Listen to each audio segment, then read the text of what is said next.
Hey YouTube, how the heck are we doing? Foul Play here, back for the final match of this Pauper League versus Manaman Van Turk. We won the die roll, we're on the play. Got like 2 can trips. No real business auras. I think if this was switched and to abundant growth, we could possibly keep this, but there's just not enough action going on with that hand. Alright, I guess it's this one. Ditch forest, keep the rest. Opponent keeping 7. Oh wait, never mind. We thought we won the die roll. We lost the die roll. Delver of Secrets from the opponent. So likely a ninja deck here. We can get Cartouche underneath counter magic, but we really have not very much to follow it up. So it's upsetting. We could be in for a tough one here. Delver, trigger. Reveals the counterspell. Attacks in. There's no blocks from us. And counterspell going to be held up from our opponent. We're going to get in, attack a little bit. I guess we can bait out counterspell with Ledgewalker. I mean, I don't even think our opponent takes the bait. Maybe they will. It's just like 1 card left in hand. This really doesn't signify any kind of threat. Alright, so opponent lets it resolve. Go to their turn. Looks like an attack coming in. Alright, so there's the attack. Can't do anything about that. Goes back to us. Opponent misses their land drop. Alright, we'll counterattack. We are currently winning the race slightly. I have a couple of scouts to back it up too. See if we can bait it this time. So that one resolves. Play out another one. We have like a commanding board presence here now. Opponent just lets it all resolve. So, alright, well. Passes back to us, and I mean, yeah, let's continue the barrage. Guess we keep forest in hand for now. A little bit of mystery, never killed anyone. So we are like sort of attacking, get a negative here, but also pressuring our opponent. Maybe we just attack with Bogle if he does the same again. Looks like he's done the same again. So we'll keep chipping in for smaller margins.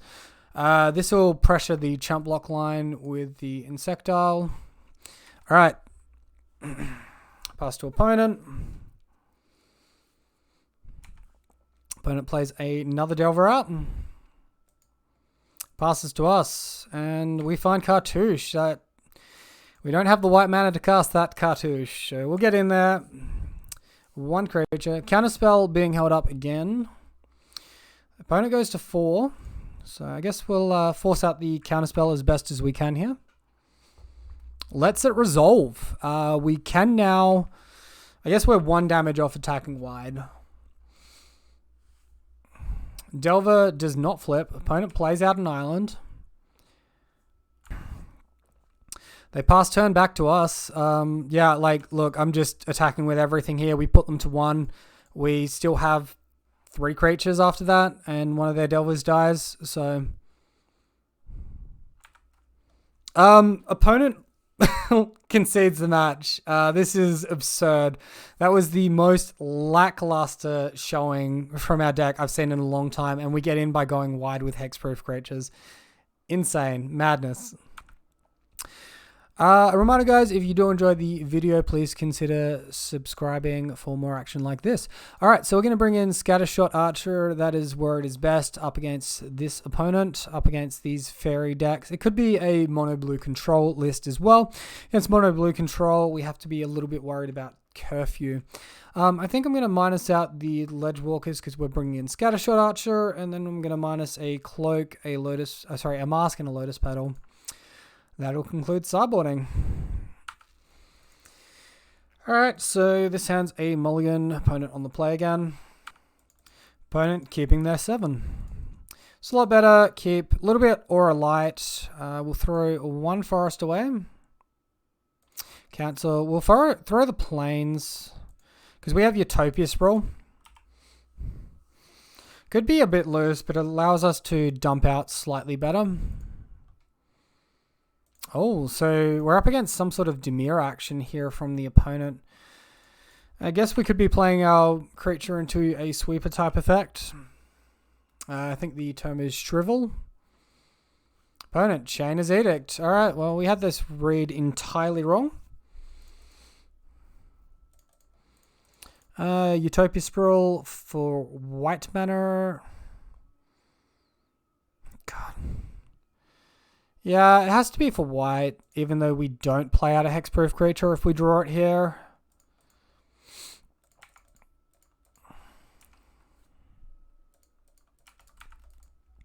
Alright, here comes the Delver.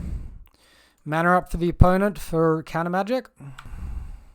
End of turn. Opponent, accumulated knowledge. Drawing a card. Delver trigger. Brainstorm in response, so they can stack the top of their library here to force the flip. Opponent, revealing counterspell. I mean, that's just absolutely shocking. Delver of Secrets. Alright, so we do have a play here. We can shut down our opponent's damage with this Insectile Aberration. By putting Armadillo Cloak on it, it will still deal the damage, but we'll gain the life back. We'll slow down their clock because we'll be mitigating 3 damage a turn. Opponent, Arms of Hadir. Terrifying. Opponent gets in. We gain the life back. And pass back to the opponent accidentally. Whoops-a-daisy. I was going to throw down on the second Insectile. Oh well, I think we're like at a loss. We're not winning this game anyway. They're perma holding up Counterspell.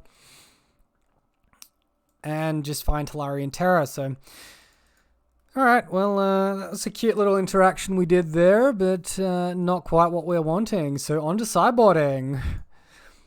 So you'll be happy to know these Scattershot Archers are pretty damn pointless here. We'll bring in Young Wolf instead. And also Silhana Ledgewalker should probably come back in. We'll minus another Mask, minus another Petal, get back into it. Nope. Opponent miles to 6. We will be keeping.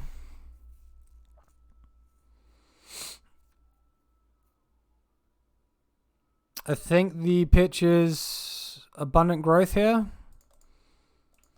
Then we can turn 1 Utopia into Bogle plus Cartouche, which is pretty reasonable. So opponent also on 6. Throw down white mana. Alright, opponent Ice Tunnel. We find a touch of mana. So I guess we hold on to our Cartouche here because we found the forest, so we'll play out Young Wolf instead. No attacks. All Summoning Sickness. Alright, Contaminated Aquifer. Passes to us. I guess we could be playing into an Annul or something, or Force Spike.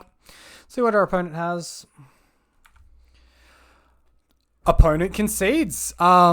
Look, yeah, that turned out to be a really good one there. We get the 4-1 with the deck. That might have been our first 4-1 with this particular list as well. Pretty strong. Very happy with that. So that was pretty interesting as well, because I was just looking back at the results and we actually won 1 die roll out of the 4 and managed to get there with the 4 victories. Very nice indeed. Not too much to say about the deck, guys. I mean, I'm a real believer in the construction that we're going with at the moment. I'm just going to give you guys a quick teaser though. All right. So this is the log I've been keeping of the games. So we've been tracking information such as opponent main deck height, die roll win percentage, game 1 win percentage, game 2 win percentage, game 3 win percentage, and hand size. Guess I could also take a couple of extra data points here, but as you can see, opponent main deck height is currently at 52%. A lot of the time that is just in the form of Chainer's Edict type effects, of Hadir. This is 1, 2, 3, 4, 5. So this is 25 games in. We have a 50% win rate on the die roll. Game 1, we are winning at 68% of the matches, which is not surprising. It looks a lot from the way that the deck is operating. We're operating in a similar way that Affinity used to in Modern pre-Mox Opal ban, where you look to steal game 1, and then games 2 and 3, you just look to get one of those games as a victory to get your win percentage up at a good rate. So our game 2 win percentage is actually really, really weak at 29%.